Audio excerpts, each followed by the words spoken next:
का 40% था। तो ये हिंदुस्तान की जो इनइक्वालिटी उसके आंकड़े हैं और इन चीजों के खिलाफ हमने ये यात्रा शुरू की। से अमीर 1% के पास उतना ही पैसा है, नहीं, हिंदुस्तान के सबसे अमीर 1% के पास हिंदुस्तान का 40% था। तो ये हिंदुस्तान की जो इनइक्वालिटी उसके आंकड़े हैं और इन चीजों के खिलाफ हमने ये यात्रा शुरू की। अब आप सवाल पूछिए। राहुल जी के जो आंकड़े बोले हैं अभी वो स्लाइड पर दिखाया गया है, अमीर और गरीबी के बीच की जो विषमताएं हैं वो पिछले 8 साल में बढ़े हैं, उसका ये दृश्य भी उन्होंने बताया। पहला सवाल अजीत से परविंदर, माइक दीजिएगा।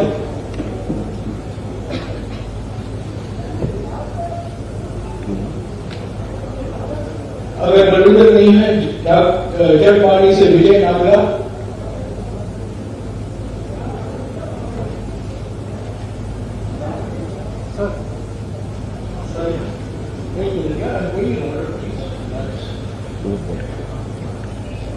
सर, जो आपका प्रयास है लोगों को जोड़ने का, वो एक प्रशंसनीय कदम है और मैं चाहता हूं कि जो ईवीएम पर जो लोगों में जनधारणा है कि ईवीएम के कारण कांग्रेस पुनः सत्ता में नहीं आ सकती, क्या आप ईवीएम पर भी कोई फैसला लेना होगे ऐसा कि जिससे लोगों को जो धारणा बनी हुई है कि ईवीएम जब तक ईवीएम रहेगी कांग्रेस कभी सत्ता में वापस नहीं आ सकती? ईवीएम की बात विपक्ष ने हमने 2-3 बार कही है और वो चर्चा चल रही है, मगर ईवीएम सिर्फ एक एलिमेंट है। जैसे मैंने पहले भी कहा है, आज हिंदुस्तान के सारे इंस्टीट्यूशंस आरएसएस और बीजेपी ने कंट्रोल कर दिए हैं और हिंदुस्तान के सब इंस्टीट्यूशंस पर उनका दबाव है। प्रेस पे दबाव है, ब्यूरोक्रेसी पे दबाव है, इलेक्शन कमीशन पे दबाव है, जुडिशरी पे प्रेशर डालते हैं।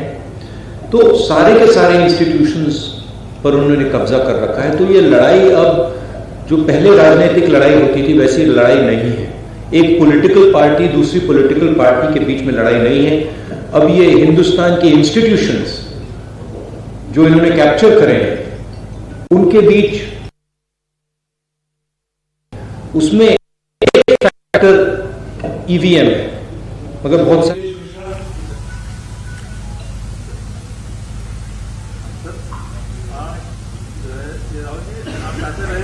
यात्रा सियासी नहीं है, नफरत, बेरोजगारी।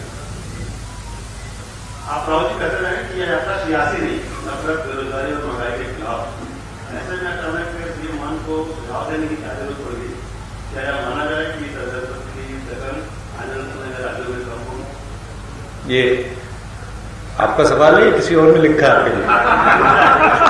मैं पूछ रहा हूं, पढ़ के देखे हैं, पता नहीं किसने आपको पूछा। देखिए, मैंने सीएम को जो पंजाबी कल्चर है जिसको मैं अच्छी तरह समझता हूं, जो पंजाबी हिस्ट्री है, उसके बारे में मैंने उनको प्यार से बताया है। पंजाब को पंजाब से ही चलाया जा सकता है, ये हिस्टोरिकल फैक्ट है, ये कोई नई बात नहीं है। और अगर पंजाब को दिल्ली से चलाया जाए तो पंजाब के लोग उसको एक्सेप्ट नहीं करेंगे और रिएक्ट करेंगे। ये राजनीतिक बात नहीं है, ये फैक्ट है। ये जो पंजाबी प्राइड है, जो पंजाबी सेल्फ बिलीफ है, कॉन्फिडेंस है, प्राइड है, वो इस चीज को कभी एक्सेप्ट नहीं करेगी। और इसको हमने जनरली कांग्रेस पार्टी में हमने इसको रिस्पेक्ट किया। राहुल जी, मेरा आपसे सवाल है कि ने कहा है कि हम 1 जनवरी 2024 में राम मंदिर जो है भक्तों के लिए खोल देंगे। तो एक फिर वो देश जो है 2024 में चुनाव भी है, polarisation definitely they will take advantage और द पोलराइजेशन ऑफ वोट, जैसे आप क्यों आपकी how will you face that wave and what is the strategy? They will divide the country, they will spread hatred in the country. हम नफरत के बाजार में मोहब्बत की दुकान खोलते जाएंगे। बहुत सारी दुकानें खुल रही हैं मोहब्बत की, तो हम ये अपना काम करते जाएंगे, वो उनका काम करेंगे। हिंदुस्तान की जो संस्कृति है, हिंदुस्तान का कल्चर है, भाईचारे का है, मोहब्बत का है, जीत मोहब्बत की होगी। Review से deep cover.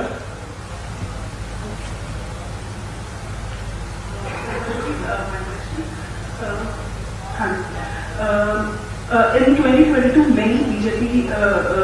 many leaders from Congress have gone to BJP, and do you think there's a leadership crisis left in the party? And what role do you think Mr. Sidhu will have once he's out of his judicial custody? I think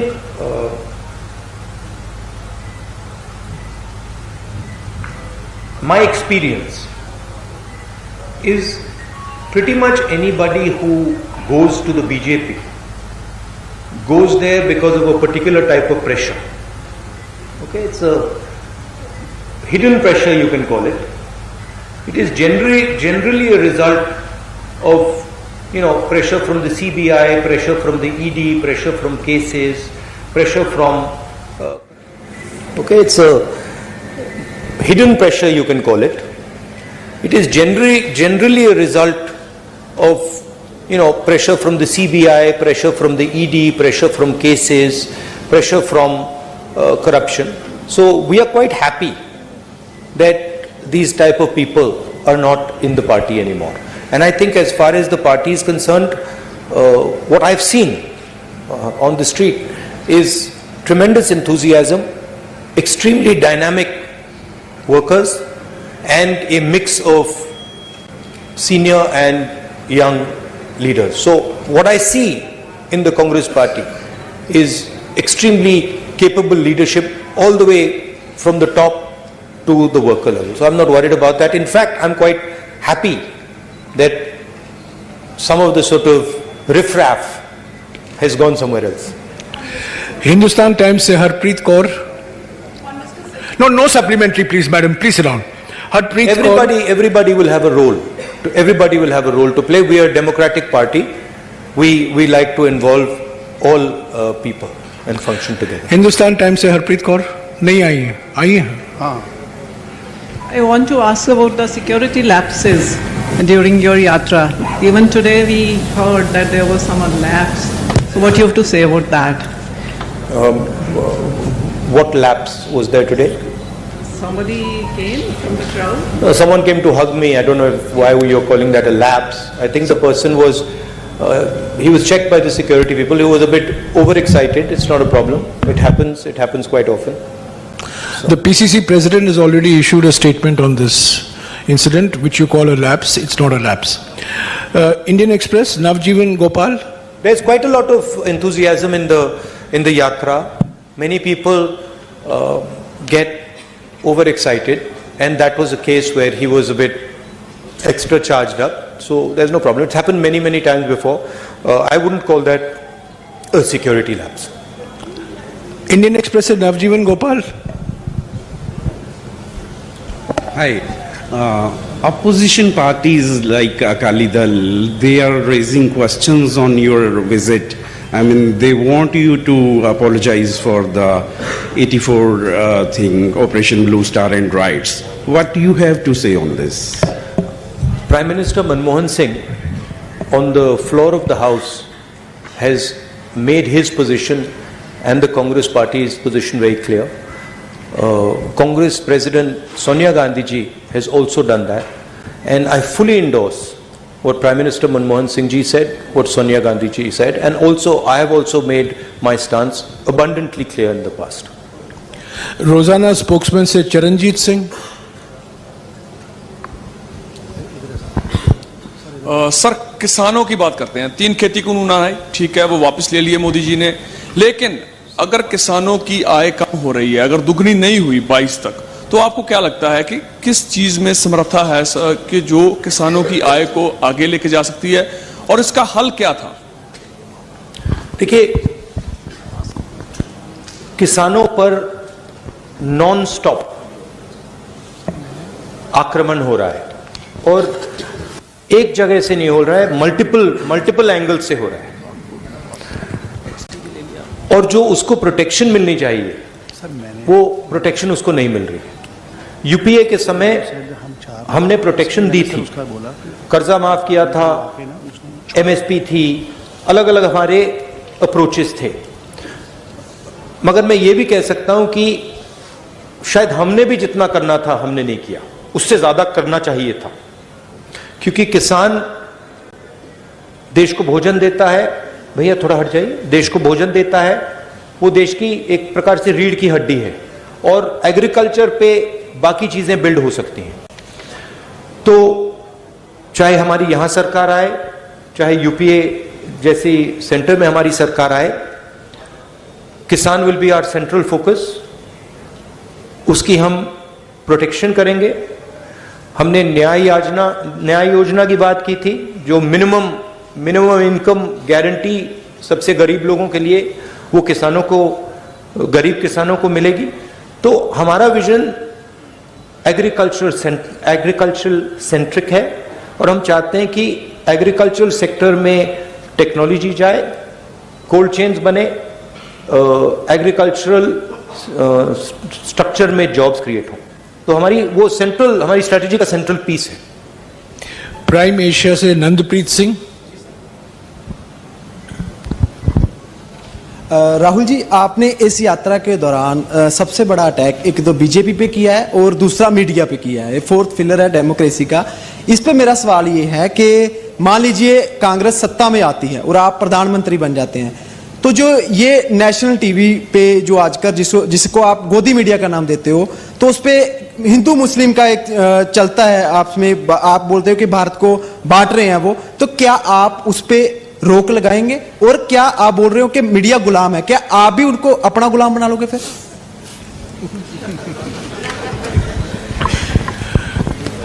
वो गुलाम नहीं मानेंगे, आजाद मानेंगे। नहीं, देखिए, नहीं, मैंने गोदी media तो कभी नहीं कहा है, वो मेरा फ्रेज नहीं है। मैं ये जरूर कहता हूं कि मीडिया को कंट्रोल किया जाता है, मीडिया पे प्रेशर डाला जाता है। मैं ये भी कहता हूं कि जो आप जैसे रिपोर्टर्स हैं, आपकी इतनी गलती नहीं है, आप पर कंस्ट्रेंट्स हैं, आपके जो मालिक आपको कहते हैं वो आपको करना पड़ता है, और जो आपकी भावनाएं हैं उनको मैं समझता हूं, क्योंकि आप आके मुझे बोलते हो, जो आपको देश के बारे में लगता है मैं जानता हूं। तो मैं आपकी क्रिटिसिज्म नहीं कर रहा हूं, जो मीडिया का स्ट्रक्चर है उसकी मैं क्रिटिसिज्म कर रहा हूं। कांग्रेस पार्टी की फिलॉसफी इंडिपेंडेंट मीडिया की फिलॉसफी है। कांग्रेस पार्टी की फिलॉसफी इंडिपेंडेंट इंस्टीट्यूशंस की फिलॉसफी है। मैं आपको बताऊं, अगर कांग्रेस पार्टी ये करना भी चाहे कि हम मीडिया को, मतलब जैसे आपने कहा, अपना बना दो, हमारे में वो कैपेबिलिटी नहीं है। हम उसको इंप्लीमेंट ही नहीं कर सकते, क्योंकि हमारा स्ट्रक्चर उतना सेंट्रलाइज नहीं है बीजेपी जितना। तो हम इंडिपेंडेंट मीडिया चाहते हैं, फेयर मीडिया चाहते हैं, और जो मीडिया में नफरत फैलाई जाती है, और वो फैलाई जाती है, और जो मीडिया डिस्ट्रैक्शन का रोल प्ले कर रहा है, जैसे मैंने अपने भाषण में कहा था, जब कोई जेब कतरा आता है तो अकेला नहीं आता, 2-3 लोग आते हैं, एक ध्यान को उधर ले जाता है और फिर जेब काटी जाती है। तो इनएडवर्टेंटली वो आप रोल प्ले कर रहे हो, आप लोग नहीं, बट आपका जो स्ट्रक्चर है, आप लोग डिस्ट्रैक्ट करते हो। आप लोग कहते हो देखो हिंदू मुस्लिम, ऐश्वर्या राय, शाहरुख खान, बॉलीवुड, तेंदुलकर, उधर देखो, और इधर मतलब किसान की लूट हो रही है, छोटे व्यापारी मारे जा रहे हैं, इनइक्वालिटी बढ़ती जा रही है। तो आपका रोल डिस्ट्रैक्शन का रोल है, आपका रोल वॉचडॉग का रोल होना चाहिए। जैसे हमने ये जो आंकड़े लगाए हैं, इसके बारे में आपने कोई सवाल ही नहीं पूछा। एक्चुअली ये सबसे जरूरी सवाल है, ऐश्वर्या राय से, शाहरुख खान से, ये जरूरी सवाल है, मगर आप लोग ये पूछते नहीं हो। आपकी गलती नहीं है, शायद आप पूछते, अगर आपको छूट दी जाती है आप पूछते, but your role is that वो watch dog. And what are the type of issues you should be raising? Farmers issues, employment issues. अखबार में एम्प्लॉयमेंट की बात तो पढ़ने को नहीं मिलती, स्मॉल स्केल इंडस्ट्रीज की बात तो सुनाई नहीं देती। लुधियाना में जो मतलब पूरा इंडस्ट्री खत्म हो गई, उसके बारे में सुनाई नहीं देता। तो that is the type of media we would like, a media that puts pressure on the government on key issues. You are for a Congress government, you are feedback channel. We want you to give us pressure on important things, on things like income inequality, on things like hatred, on things like anger, on things like farmers, on things like unemployed youngsters. That's your role, and that's the role we would like you to play. Not किसी ने मुझे बहुत मजेदार कहानी बताई, मैं पता नहीं बोलना चाहिए, नहीं छोड़ो। एबीपी सांझा से अनुजा शर्मा, बताइए। नहीं, अभी समय वक्त नहीं है, प्लीज बोलने दीजिए, सवाल करने दीजिए। या अनुजा। सर, भारत जोड़ो के लिए आप चल रहे हैं, भारत जोड़ो यात्रा कर रहे हैं, क्या कांग्रेस परिवार को जोड़ने के लिए भी आप आगे हाथ बढ़ाएंगे? वरुण गांधी आपके भाई हैं, क्या उनसे भी मिलकर चलने की बात की जाएगी? आप पहल करेंगे उनसे मिलने की? क्योंकि पानीपत में आपने एक स्टोरी सुनाई थी कि 2 भाई जो बहुत देर से बात नहीं कर रहे थे वो भी मिल गए। आप वरुण गांधी से मिलेंगे? देखिए, वो बीजेपी में हैं, शायद अगर वो यहां चलेंगे उनको प्रॉब्लम हो जाएगी, मगर मेरी विचारधारा उनकी विचारधारा से नहीं मिलती। मेरी विचारधारा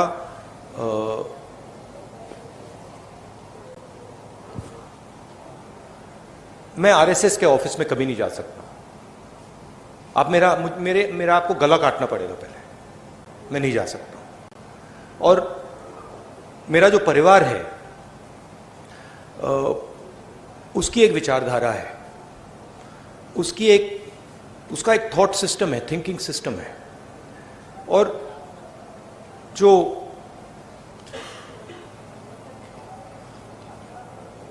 वरुण है, उन्होंने एक समय, शायद आज भी, उस विचारधारा को अपनाया और उस विचारधारा को अपना बनाया। तो मैं उस बात को एक्सेप्ट नहीं कर सकता। मैं जरूर प्यार से मिल सकता हूं, गले लग सकता हूं, मगर उस विचारधारा को मैं एक्सेप्ट नहीं कर सकता, कर नहीं सकता, इम्पॉसिबल है मेरे लिए। वो अलग रिश्ते होते हैं, बट मेरा पॉइंट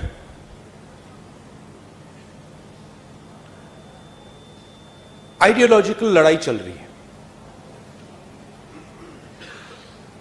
सालों पहले मैंने फिरोज से कहा कि उसने मुझे कहा कि आरएसएस देश में बहुत अच्छा काम कर रहा है, और मैंने कहा कि देखिए, आप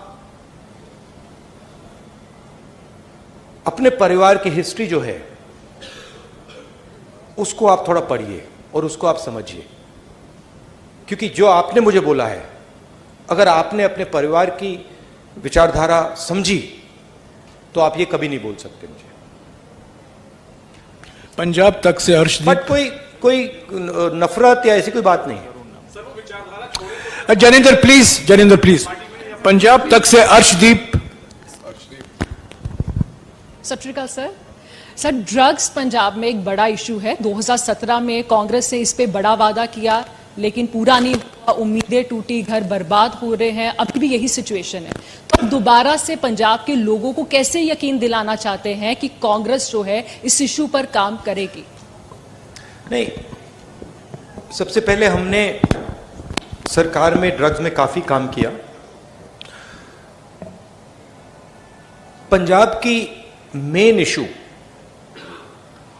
अनएम्प्लॉयमेंट की इशू है, और जो किसानों को डिस्ट्रेस हो रहा है वो 2 सेंट्रल इश्यूज हैं, और उसमें से ड्रग्स की इशू पैदा होती है।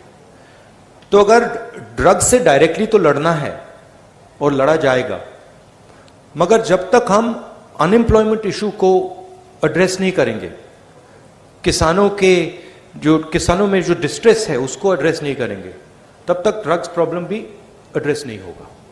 तो कंबाइन तरीके से करके ये काम किया जा सकता है। पंजाब को, सचमुच में पंजाब को एक नए विजन की जरूरत है, और अगर मेरी पंजाब की सरकार के बारे में शिकायत है तो वो है कि उन्होंने पंजाब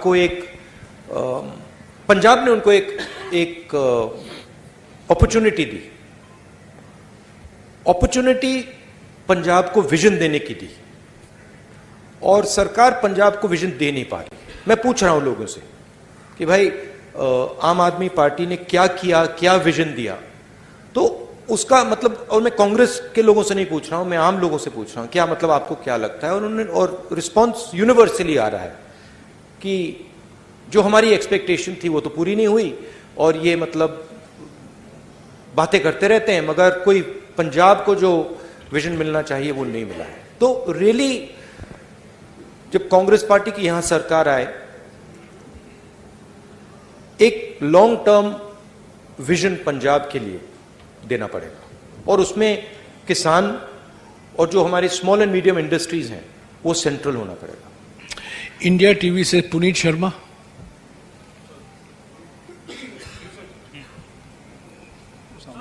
बीजेपी जो है वो लगातार कल की कार्यकारिणी की बैठक चल रही है, उनका कहना है कि हम सभी स्टेट में जो अभी 2023 में चुनाव आने हैं उसमें हम जीतेंगे, अपनी सरकार बनाएंगे।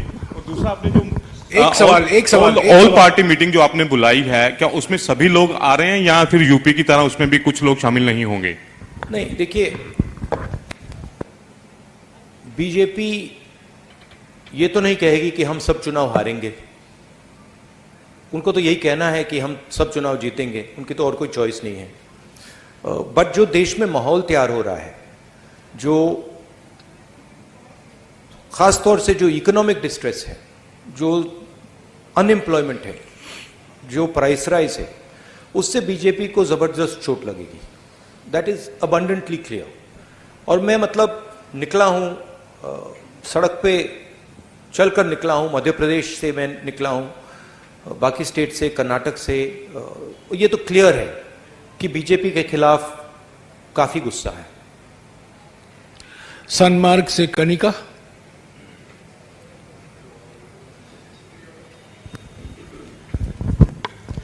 सर, मेरा सवाल ये है कि आप लगातार प्रेस कॉन्फ्रेंस में आरएसएस को घेरते आए हैं।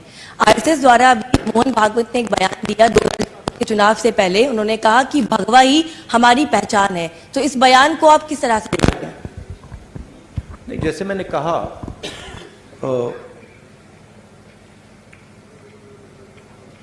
हिंदू धर्म में किसी भी धर्म में नफरत फैलाना, किसी भी धर्म ने ये नहीं कहा है कि भाई नफरत फैलानी है। और हिंदू धर्म पीस लविंग धर्म है, मोहब्बत का धर्म है, जोड़ने का धर्म है। तो वो जो भी रंग अपनाना चाहते हैं अपना सकते हैं, बट जो हिंदू धर्म में लिखा है वो नहीं करते हैं, वो कुछ और करते हैं। क्योंकि हिंदू धर्म में ये नहीं लिखा है कि लोगों को धमकाना चाहिए, डराना चाहिए, मारना चाहिए। हिंदू धर्म में ये नहीं लिखा। तो जो भी रंग अपनाना चाहते हैं अपना सकते हैं, बट जो हिंदू धर्म में लिखा है, और मैंने पढ़ा है, काफी पढ़ा है, अब वो ये नहीं करते हैं, वो कुछ और कर रहे हैं। न्यूज़ 11 भारत से अमर सिंह।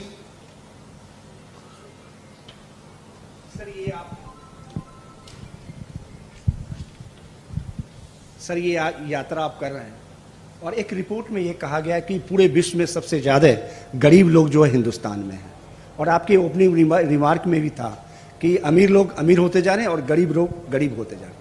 क्या आप या आपकी सरकार आएगी तो इस पर कुछ करेंगे आप लोग, या फिर कोई ऐसा होगा कि जो पैरेलल हो जाए? नहीं, हमारी जब सरकार थी हमने रिकॉर्ड लोगों को, इस देश में रिकॉर्ड लोगों को गरीबी से निकाला था। Record what is the exact number Jairam, how many crore? 20 crore. 20 crore लोगों को हमने गरीबी से निकाला था यूपीए की सरकार ने। उन लोगों को नरेंद्र मोदी जी ने वापस गरीबी में डाल दिया है। तो हमारी पॉलिसीज हिंदुस्तान को इकोनॉमिकली आगे बढ़ाने की होती हैं, मगर हमारी पॉलिसीज गरीब लोगों की रक्षा करने की भी होती हैं। चाहे वो मनरेगा हो, चाहे वो भोजन का अधिकार हो, चाहे वो जमीनी अधिकरण बिल हो, न्यामगिरी ट्राइबल राइट्स हो, तो हम प्रोटेक्ट करके लोगों को, देश को आगे ले जाते हैं। और मुझे लगता है कि हिंदुस्तान के सामने सेंट्रल प्रॉब्लम अनएम्प्लॉयमेंट का प्रॉब्लम है। जो स्मॉल और मीडियम इंडस्ट्रीज पर आक्रमण हो रहा है, जो किसानों पर आक्रमण हो रहा है, इसके कारण बेरोजगारी बढ़ रही है। तो हमें एक किसानों के लिए, स्मॉल और मीडियम बिजनेसेस के लिए की रक्षा करनी पड़ेगी और उनको बढ़ावा देकर ये जो बेरोजगारी है इसको मिटाना पड़ेगा। पंजाब टुडे से राजेंद्र सिंह।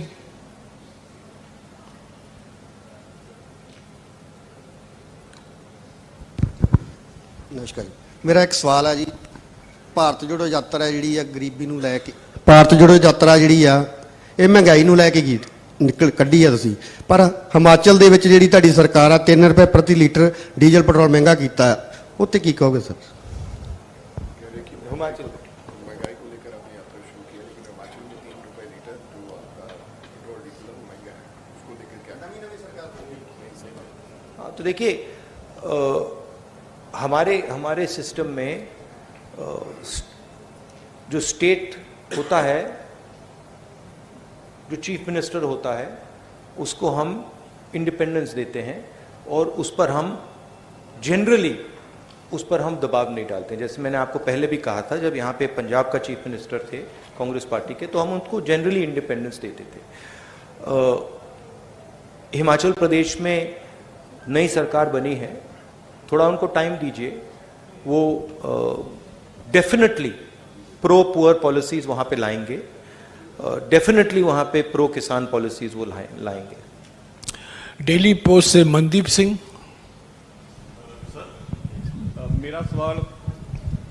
ਮੇਰਾ ਸਵਾਲ ਪੰਜਾਬ ਦੀ ਲੀਡਰਸ਼ਿਪ ਦੇ ਨਾਲ ਹੈ। 2022 ਦੀਆਂ ਵਿਧਾਨ ਸਭਾ ਚੋਣਾਂ ਦੇ ਵਿੱਚ ਤੁਸੀਂ ਚਰਨਜੀਤ ਚੰਨੀ ਹੋਣਾ ਨੂੰ ਮੁੱਖ ਮੰਤਰੀ ਐਲਾਨਤਾ ਸੀ, ਤਾਂ ਇੱਕ ਟਾਈਮ ਤੇ ਲੱਗਿਆ ਵੀ ਸੀਗਾ ਕਿ ਇਹ ਸਰਕਾਰ ਰਿਪੀਟ ਹੋ ਸਕਦੀ ਹੈ, ਪਰ ਜਦੋਂ ਵੀ ਚਰਨਜੀਤ ਚੰਨੀ ਕੋਈ ਫੈਸਲਾ ਲੈਂਦੇ ਸੀਗੇ ਤਾਂ ਨਵਜੋਤ ਸਿੰਘ ਸਿੱਧੂ ਸ਼ਾਮ ਨੂੰ ਉਸੇ ਫੈਸਲੇ ਦੇ ਖਿਲਾਫ ਇੱਕ ਪ੍ਰੈਸ ਕਾਨਫਰੰਸ ਕਰਦੇ ਸੀਗੇ। ਚਰਨਜੀਤ ਚੰਨੀ ਵਰਸਸ ਨਵਜੋਤ ਸਿੰਘ ਸਿੱਧੂ ਉਦੋਂ ਦੇਖਣ ਨੂੰ ਮਿਲਿਆ। ਤੁਹਾਨੂੰ ਲੱਗਦਾ ਕਿ ਉਹ ਫੈਕਟਰ ਜਿਹੜਾ ਆ ਤੁਹਾਡੀ ਪੰਜਾਬ ਦੇ ਵਿੱਚ ਸਰਕਾਰ ਨਹੀਂ ਬਣਾ ਸਕਿਆ, ਤਾਂ ਕੀ ਹੁਣ ਨਵਜੋਤ ਸਿੰਘ ਸਿੱਧੂ ਵਰਸਸ ਬਾਕੀ ਲੀਡਰਸ਼ਿਪ ਨਾ ਹੋਵੇ, ਉਹਦੇ ਲਈ ਕੀ ਕੁਝ ਕੀਤਾ ਜਾ ਰਿਹਾ? नहीं, देखिए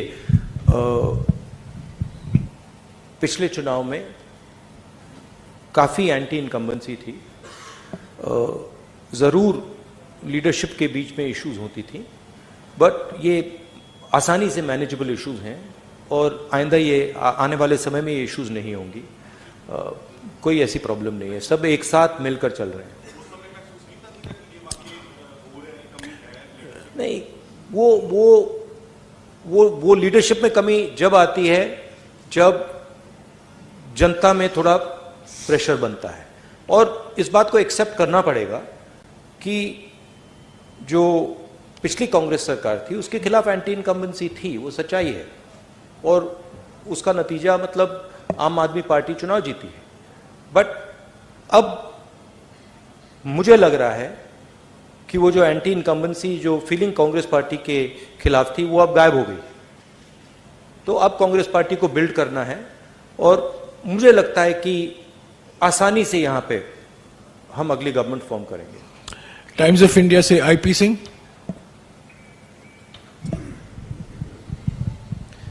Yeah, Mr. Gandhi, it seemed that you were trying you spoke about Punjab, the Punjabi pride and its history. At the same time, it appeared that you were trying for reconciliation. Punjab and Sikhs had a bitter past with Congress and vice versa. You appear to be doing something to attempting a reconciliation. Would you do that, or do you think enough has been done for that reconciliation? Look, it's not, it's a question of affection. I have tremendous affection. I would even go further than affection and say I have tremendous love and affection for the people of Punjab and in particular the Sikh community. Okay, so reconciliation is a small word. I have love and affection for the people of this state, and I have huge respect for the Sikh community, what they have done and what they're going to do in the future. It's an emotional statement, right? I think India would not be India had it not been for the Sikh community. You play a central role here. In many ways, you're a part of the backbone of this country, and that is something that I value tremendously. Newsbean से Shalu Sharma, please. 5 minutes. Hello sir, Shalu Sharma from Newsbean. Sir, मेरा सवाल ये है कि क्या 3200 kilometre चलने के बाद राहुल गांधी नफरत की दीवार में सेंध लगाने में कामयाब हो पाए? जरूर हुए, और बहुत कुछ सीखने को मिला, बहुत कुछ देखने को मिला। अभी यात्रा खत्म नहीं हुई है, मगर यात्रा तो काफी सक्सेसफुल रही है। और मुझे ये देखकर बहुत खुशी हुई कि इस देश में लाखों करोड़ों लोग जो बीजेपी की नफरत भरी आइडियोलॉजी है उसको एक्सेप्ट ही नहीं करते हैं, और मोहब्बत की बात करते हैं, रिस्पेक्ट की बात करते हैं, भाईचारे की बात करते हैं।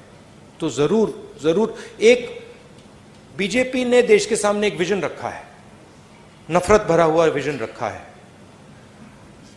यात्रा ने एक और दूसरा विजन दिखा दिया है। यात्रा ने देश को, और देश ने एक्सेप्ट भी कर लिया है कि दो विजन है हिंदुस्तान के, एक नफरत भरा, उसको एरोगेंट, अहंकार से भरा, और दूसरा मोहब्बत का, इज्जत का, रिस्पेक्ट का, भाईचारे का। वो तो क्लियर है, और इस यात्रा ने वो बहुत अच्छी तरह डेमोन्स्ट्रेट किया है। यात्रा में आपको नफरत नहीं दिखेगी। आप चलिए हमारे साथ। आपको कहीं नफरत दिखी? कहीं आपको मतलब किसी को मारते हुए आपने देखा? नहीं, सवाल नहीं उठता। तो 3500 किलोमीटर, 3400 किलोमीटर हम चले हैं, किसी ने कोई हिंसा नहीं की, कोई नफरत नहीं की, किसी ने मतलब एक दूसरे से गलत तरीके से बात तक नहीं की। तो ये एक हिंदुस्तान का छोटा सा एक विजन है, और इसमें से बहुत सारे दूसरे विजन्स निकल सकते हैं। राहुल जी, अभी 3-4 लोग बाकी हैं जो कई प्रेस कॉन्फ्रेंस में आए हैं, उनको मौका नहीं मिला है। जल्दी उनको हम मौका दे दें 5-6 मिनट में। मैं पहले बुलाऊंगा शमिन जॉय, डेक्कन हेरल्ड से। This is regarding Mohan Bhagwat's remarks in an interview recently. He said it is natural for Hindus to be aggressive because they have been in a war for over 1,000 years, and that Muslims should abandon the narrative of supremacy. How do you see these kind of remarks? No, just repeat what you said, the first part. In a recent interview, Mohan Bhagwat has remarked that it is natural for Hindus to be aggressive because for the last thousand years they were in a war, and the Muslims have to abandon the narrative of supremacy. Right. So, what is your take on that? I don't know which Hinduism he's quoting. I've never heard this. I mean, I've read the Gita, I've read the Upanishads. I've never heard this that Hindus should be aggressive. Hinduism is all about observation, about self-observation, about understanding the self, about humility, about compassion. I have not read this. I don't know what he's talking about. Maybe he's not read these books. Maybe this is some other idea that he's picked up. But I have not read that, even Lord Ram felt compassion for Ravan. Even Lord Ram, when Ravan was dying, Lord Ram was gentle, was loving, was affectionate. So I don't know where this gentleman is getting these ideas. They're certainly not Hindu ideas. They are RSS ideas. They're not Hindu ideas. जी से अनमोल Gulati. Thank you Jairam जी. राहुल जी, पंजाब के अगर मुद्दों की बात की जाए तो पानी का मुद्दा पंजाब का ऐसा है जो काफ़ी लंबे समय से जिस पर सिर्फ सियासत हुई है. SYL के मुद्दे पे पंजाब के मुख्यमंत्री ने एक सॉल्यूशन दिया था, YSL. तो क्या आपको लगता है YSL जो की है ये सही सॉल्यूशन है? एंड एक छोटा सा साथ में एक सप्लीमेंट्री नहीं होगा छोटा सा. These are extremely complicated matters that are not to be discussed lightly in a press conference like this. The aim of this press conference is Bharat Jodo Yatra, and these are attempts at distracting the narrative, and I'm not going to respond to it. Sir, आपके दस्तार पे Soni Mishra from the Week, आपको जवाब मिल गया. Soni Mishra from the week.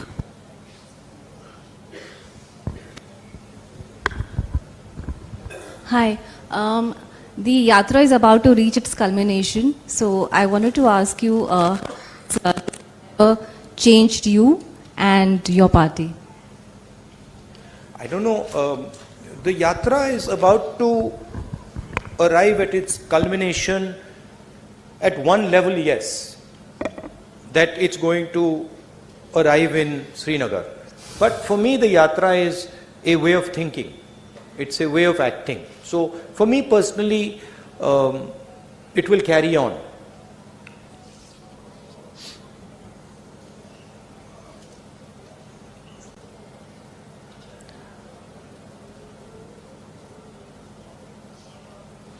For me, walking across this country has been an extremely humbling experience. It's one thing as a politician to go somewhere by car or take a flight, go somewhere and then meet people and listen to them, and you learn quite a lot like that. You can sit with a farmer and you can talk to him. It's a completely different thing when you're walking on the road, and particularly when you're walking on the road for 120 days in a row, where you're feeling a bit of pain, pressure, so that's been one very humbling thing. The second thing is, when you're walking, you see the difficulty that people in India face. Farmers face, unemployed youngsters face, laborers face, small and medium businesses face. And the thing that has amazed me is the amount of resilience our country has. I just cannot even believe the amount of strength and resilience that our people have. The other day I made a statement that, I don't think the West can take on the Chinese. And I made that statement after seeing our country. The amount of pressure our people can take with a smile, no problem. It's completely mind-blowing, mind-boggling. And so for me, it's a tragedy that we are wasting this potential. It's a tragedy that, 1% of India owns 40% of the assets of this country. It's a tragedy, one, because it's unfair. But two, because you're stifling the growth of this country. You know, I met so many small and medium business owners, and I asked them a question always. I'm like, listen, tell me something. Do you think you can become a 1,000 crore business or a 2,000 crore business or a 10,000 crore business? All of them say, no, it's impossible. We can't do it. Why not? We don't have the connections to do it. We simply cannot enter the political space. Doors are closed for us. We can't do it. There's an acceptance. But you can't build India like that. You can't, 20 people are not going to be able to build India. You need 10,000, 20,000, 30,000 solid business people to build this country. So we are heading into an accident. It's pretty clear.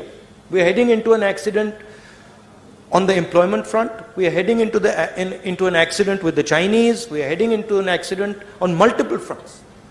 And that to me is visible when I'm walking. शुक्रिया राहुल जी। जिनको मौका नहीं मिला है, आपको जम्मू में आमंत्रित हैं हम लोग। जिनको जम्मू में मौका नहीं मिलेगा, आप श्रीनगर में आइए। अभी राहुल जी आपके साथ फोटो खिंचाएंगे। हो गया, प्रेस कॉन्फ्रेंस हो चुका है, प्लीज, हो चुका है। राहुल जी को जाना है, हो चुका है, प्लीज।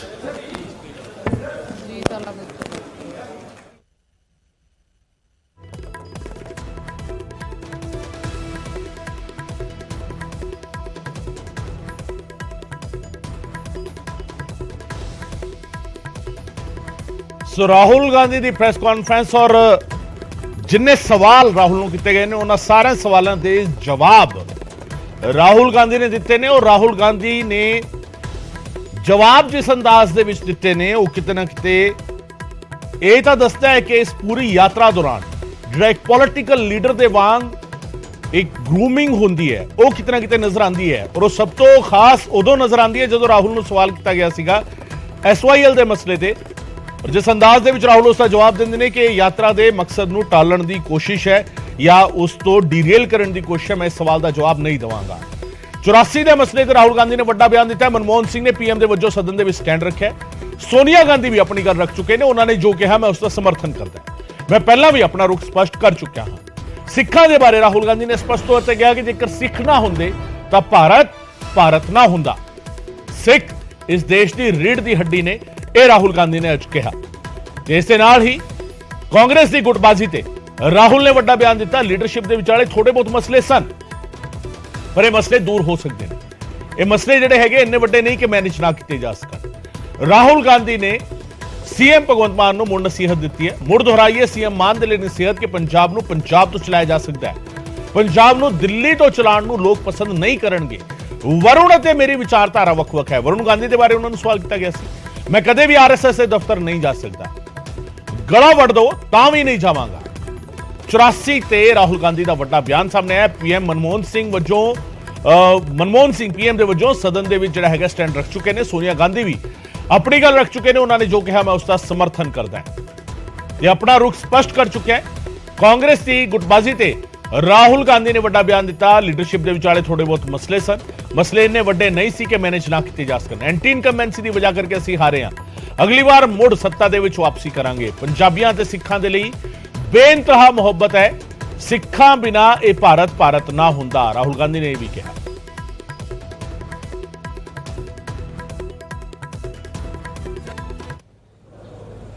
CM को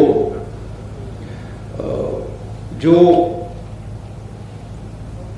पंजाबी कल्चर है जिसको मैं अच्छी तरह समझता हूँ, जो पंजाबी हिस्ट्री है उसके बारे में मैंने उनको प्यार से बताया है। पंजाब को पंजाब से ही चलाया जा सकता है, ये हिस्टोरिकल फैक्ट है, ये कोई नई बात नहीं है।